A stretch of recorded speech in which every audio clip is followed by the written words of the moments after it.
I'm Spenny. This is a Roland Octapad 2 Pad 80 MIDI pad controller.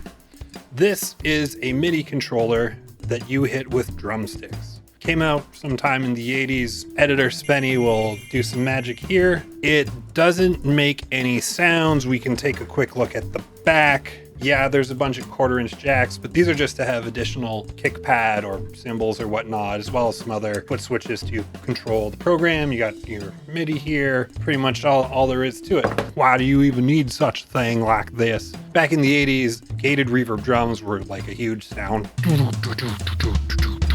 And you can't produce that with acoustic drums. You could use the MIDI on this to trigger sounds on, synthesizer or sound module, allowing the drummer to do things beyond rhythm instruments. I don't often talk about price of stuff. You can see though on the back, at one point someone had marked $450 for this unit. I paid $30, pretty good deal, and I didn't have a way to play drums at home. But the seller warned me that the pads needed their sensitivity all the way turned up.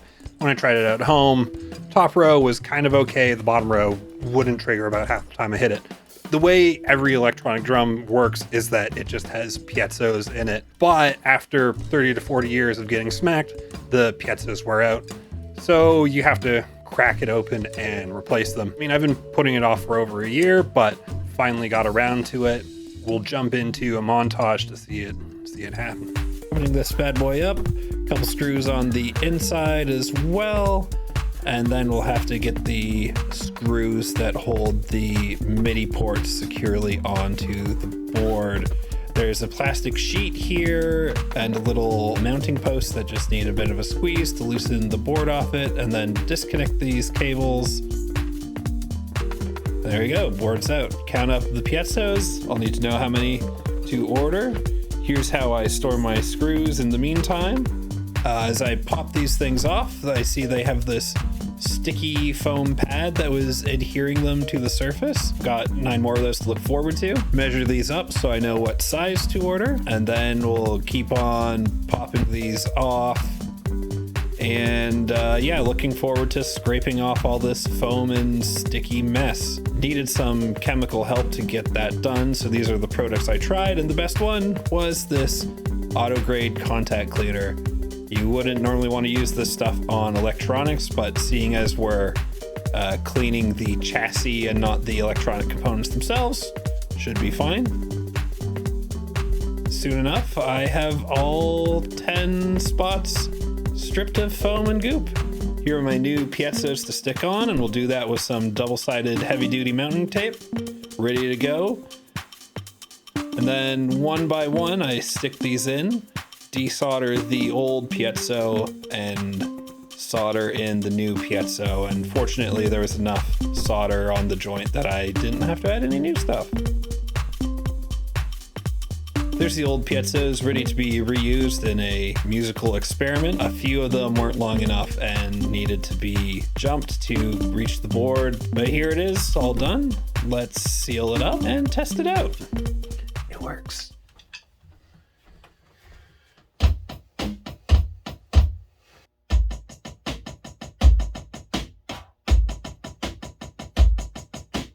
All right, you've seen me test this out. I was using my Roland Sound Canvas for the drum sounds, but what I thought would be fun to do was to try and hook this up into some synthesizers and see if we can use this as an alternative way of controlling things.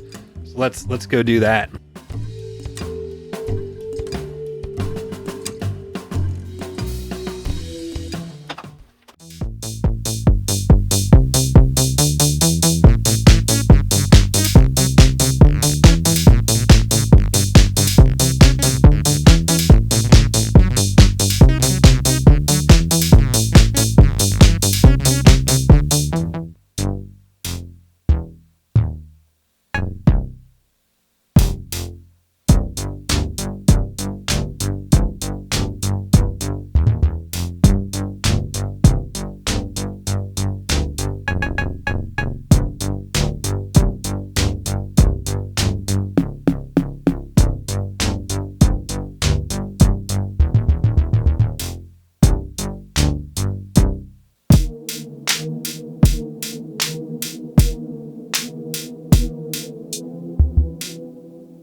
All right. Well, there you have it. If you thought this video was informative or just fun, really appreciate it if you showed me that by smashing the like button. At the time of recording this, I'm at about 220 subscribers, only 200 away from my goal of 420.